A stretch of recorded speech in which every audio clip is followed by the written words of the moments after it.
আসসালামু আলাইকুম। বাংলা সংবাদে সবাইকে স্বাগত জানাচ্ছি। আমি চিন্তিয়া হক। শুরুতেই সংবাদ শিরোনাম। আমি বিএনপি প্রার্থী হওয়ায় বৈষম্যের শিকার হচ্ছি, বলছেন ইশরাক। এদিকে শেখ হাসিনার বিরুদ্ধে 17 বছরের পুরনো অভিযোগ পুনর্যাচাই। জানাবো এবছর ভোট না হলে সরকারের পাশে থাকবে না বিএনপি। এবং সর্বশেষ জানাবো বাংলাদেশকে মানবিক করিডোরের নামে যুদ্ধের দিকে ঠেলে দেবেন না, বলছেন দুদু। শুনছিলেন সংবাদ শিরোনাম, এবারে বিস্তারিত। আমি বিএনপির প্রার্থী হওয়ায় বৈষম্যের শিকার হচ্ছি, বলছেন ইশরাক। বিএনপি চেয়ারপারসনের আন্তর্জাতিক সম্পর্ক বিষয়ক সহায়ক কমিটির সদস্য ইঞ্জিনিয়ার ইশরাক হোসেন এক ফেসবুক পোস্টে এনসিপি নেতা সারোয়ার তুষারের অভিযোগে তীব্র প্রতিবাদ জানিয়েছেন। ইশরাক হোসেন বলেন, সারোয়ার তুষার বলেছেন, আমি মেয়র হওয়ার কথা বলে জনগণকে আন্দোলনে সম্পৃক্ত করেছি এবং এটি তাদের সঙ্গে প্রতারণার শামিল। তুষার যদি একটু মনোযোগ দিয়ে আমার বক্তব্যগুলো শুনতেন তাহলে উনি শুনতেন যে আমি বিএনপির প্রার্থী হওয়া বৈষম্যের শিরপাক্কার এবং ন্যায্য আইনি অধিকার থেকে বঞ্চিত হচ্ছে। এটা বুঝতে পেরেই ঢাকার সাধারণ জনগণ এনসিপির বিরুদ্ধে ফুঁসে উঠেছে এবং এখনই এটা প্রতিরোধ না করলে আবারও হাসিনা মার্কা জাতীয় নির্বাচন হতে পারে, সেটাও বুঝে ফেলেছে। তিনি বলেন, বিভিন্ন সময়ের সংবাদ সম্মেলন সাক্ষাৎকারে আমি অন্যায়ের শিকার হয়েছি, যাদের কারণে তাদের কথাও তুলে ধরেছি এবং তখন থেকেই পদত্যাগ দাবি জানিয়েছি। প্রতারণা কোথায় করলাম সেটা স্পষ্ট করতে হবে। আমি এমন কোনো বিশাল কিছু না যে আমাকে মেয়রের চেয়ারে বসানোর জন্য টানা 8 দিন রোদ বৃষ্টি তীব্র গরমে ঘন্টার পর ঘন্টা আন্দোলন করেছেন, স্লোগান দিয়েছেন, মিছিল করেছেন। তিনি আরো বলেন, এটার নাম ঢাকা, এখানকার মানুষ সংবেদনশীল, তাদেরই সন্তানের সঙ্গে অন্যায় অবিচার হচ্ছে দেখে তারা নেমে এসেছেন। অভিজ্ঞতার মাধ্যমে আঞ্চলিক রাজনৈতিক ডায়নামিক্স বুঝতে পারবেন, যার জন্য প্রয়োজন বহু সময় মানুষের মধ্যে থেকে তাদের সমস্যার সমাধান করা। বিএনপির মতো অবশ্যই একদিন হতে পারবেন, কিন্তু সময় লাগবে এবং যদি সঠিক পথে থাকেন অন্তত 20 থেকে 25 বছর রাজনীতি করে আসতে হবে। শেখ হাসিনার বিরুদ্ধে 17 বছরের পুরনো অভিযোগ পুনর্যাচাই। ক্ষমতাচ্যুত প্রধানমন্ত্রী শেখ হাসিনার অবৈধ সম্পদ অর্জনের 2007 সালের একটি অভিযোগ পুনর্যাচাইয়ের সিদ্ধান্ত নিয়েছে দুর্নীতি দমন কমিশন। 17 বছর আগে 2008 সালে অভিযোগটির পরিসমাপ্তি হয়েছিল। 2008 সালে অনুষ্ঠিত নবম জাতীয় সংসদ নির্বাচনে শেখ হাসিনার হলফনামা সম্প্রতি খতিয়ে দেখা হলে তাতে সম্পদ নিয়ে অসত্য তথ্য পাওয়া যায়। এ ব্যাপারে আইনি ব্যবস্থা নেওয়ার অনুরোধ জানিয়ে গতকাল নির্বাচন কমিশন সচিব বরাবর চিঠি দিয়েছে দুদক। দুদক চেয়ারম্যান ডক্টর মোহাম্মদ আব্দুল মোমেন এক ব্রিফিং এ সাংবাদিকদের এ তথ্য জানিয়েছেন। দুদক চেয়ারম্যান বলেন, নির্বাচনী হলফনামায় অসত্য তথ্য দেওয়ার বিষয়ে ব্যবস্থা নিতে নির্বাচন কমিশনকে বলা হয়েছে।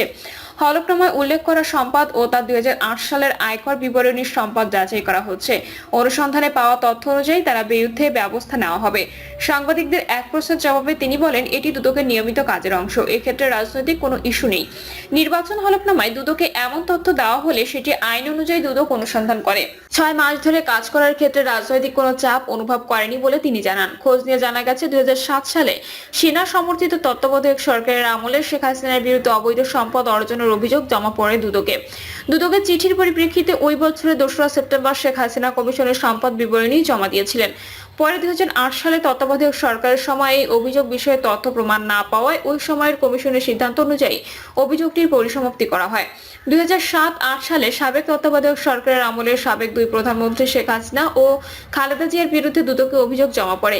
তাদের বিরুদ্ধে একাধিক মামলাও করা হয়েছিল। শেখ হাসিনার বিরুদ্ধে নাইকো দুর্নীতি, মিগ-29 বিমান ক্রয় দুর্নীতি, বাড়ি সজ্জিতকরণে অর্থ আত্মসাতের অভিযোগে মামলা করা হয়েছিল।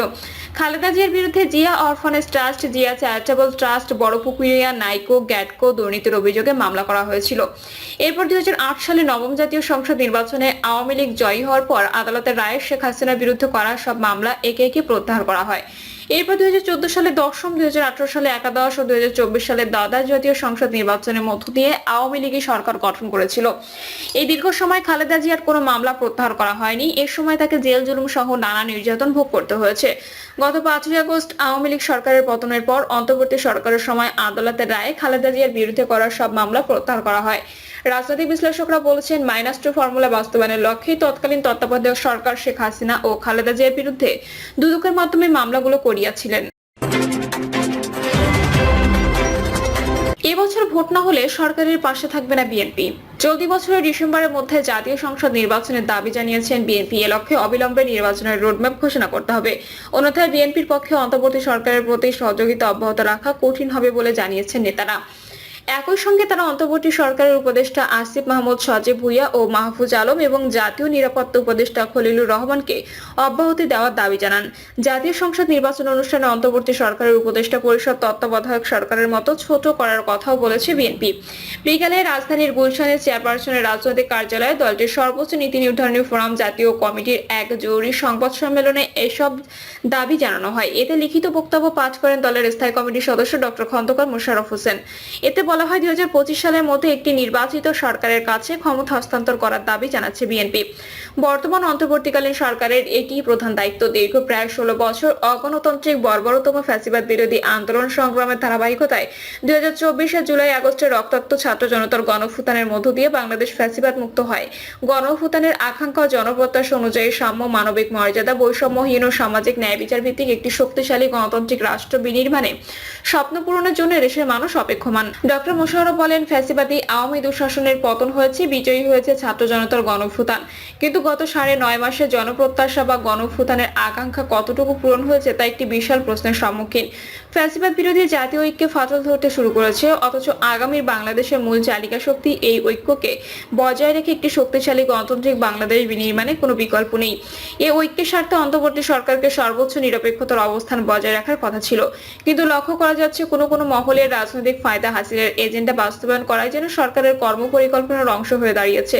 এই বক্তব্য আমরা বারবার উচ্চারণ করেছি। অন্তর্বর্তীকালীন সরকারের সাম্প্রতিক কিছু কর্মকাণ্ডে সরকারের নিরপেক্ষতা নিয়ে জনমনের সংশয় সৃষ্টি হয়েছে। তিনি বলেন, অন্তর্বর্তী সরকারের নিরপেক্ষতা বজায় রাখার স্বার্থে বিতর্কিত কয়েকজন উপদেষ্টা যাদের বক্তব্য ও কর্মকাণ্ডে সরকারের ভাবমূর্তি ক্ষুণ্ণ হচ্ছে, এমন বিতর্কিত উপদেষ্টাদের সরিয়ে দেওয়ার দাবি আমরা তুলেছিলাম। অন্তর্বর্তীকালীন অস্থায়ী সরকারের একমাত্র ম্যান্ডেট হচ্ছে একটি সুষ্ঠু, অবাধ ও নিরপেক্ষ জাতীয় সংসদ নির্বাচন অনুষ্ঠান করা। অথচ সরকারের মুখপাত্র হিসেবে প্রধান উপদেষ্টা প্রেস সচিব বলেছেন, এই সরকারের সবকিছু করার ম্যান্ডেট রয়েছে। মানবিক করিডোর এবং চট্টগ্রাম বন্দর নিয়ে সরকারের বিভিন্ন বক্তব্য, কর্মকাণ্ডে জাতীয় স্বার্থ রক্ষিত হচ্ছে কিনা সেটা সর্বাগ্রে বিবেচনায় নেওয়া দরকার। এছাড়া এমন জাতীয় গুরুত্বপূর্ণ দীর্ঘমেয়াদী নীতি নির্ধারণী কোনো সিদ্ধান্ত নেওয়ার এখতিয়ার অন্তর্বর্তীকালীন অস্থায়ী সরকারের কাছে বলে এদেশের জনগণ মনে করে না। দেশের নিরাপত্তা সংশ্লিষ্ট স্পর্শকাতর ও জাতীয় গুরুত্বপূর্ণ বিষয়টি সর্বোচ্চ অগ্রাধিকার বিবেচনায় নিয়ে যাতে দেশে অস্থিতিশীল কোনো পরিবেশ সৃষ্টি না হয় সেদিকে লক্ষ্য রেখে এ বিষয়ে যে কোনো সিদ্ধান্ত কেবল জনগণের দ্বারা নির্বাচিত সরকার কর্তৃক জাতীয় ঐক্যমত্যের ভিত্তিতে গৃহীত হওয়াই সমীচীন।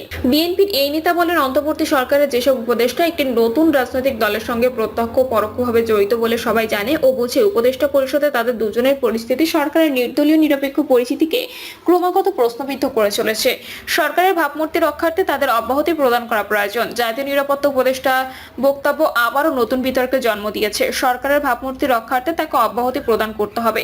ফ্যাসিবাদের দোসর কয়েকজন উপদেষ্টাকে সরিয়ে দেওয়ার দাবি আমরা ইতোপূর্বে অনেকবার উত্থাপন করেছি। যেহেতু একটি জাতীয় সংসদ নির্বাচন অনুষ্ঠান করাই এই সরকারের প্রধান কাজ, তাই মাথা ভারী উপদেষ্টা পরিষদ না রেখে শুধু রুটিন ওয়ার্ক পরিচালনার জন্য ছোট আকারের উপদেষ্টা পরিষদ রাখাই বাঞ্ছনীয়। খন্দকার মোশাররফ বলেন, রাজনৈতিক দলগুলোর ঐক্যমত্যের ভিত্তিতে একটি সংস্কার সনদ তৈরির প্রক্রিয়ার মধ্যে একই বিষয় নিয়ে এবং স্থানীয় সরকার নির্বাচনের দাবিতে একটি দলের নির্বাচন কমিশন ঘেরাও কর্মসূচি আমাদের ও সরকারকে বিব্রত করে। সার্চ কমিটির মাধ্যমে আইন অনুযায়ী নির্বাচন কমিশন গঠিত হলেও একটি মহল নির্বাচন কমিশন পুনর্গঠন চায়।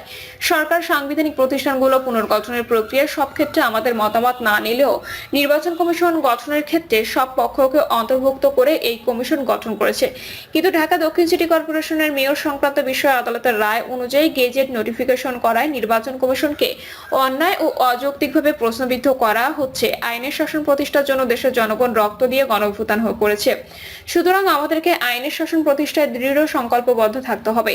আমরা আশা করব নির্বাচনী ট্রাইব্যুনাল এবং উচ্চ আদালতের রায়ের প্রতি সম্মান প্রদর্শন করে অতি শীঘ্রই সরকার ঢাকা দক্ষিণ সিটি কর্পোরেশনের মেয়র হিসাবে ইশরাক হোসেনকে শপথ গ্রহণ করানোর ব্যবস্থা নেবে। প্রিয় দর্শক, এই ছিল এখনকার সর্বশেষ সংবাদ। আপডেট সব সংবাদ পেতে চ্যানেলটি সাবস্ক্রাইব করে বেল আইকনটি ক্লিক করে রাখুন।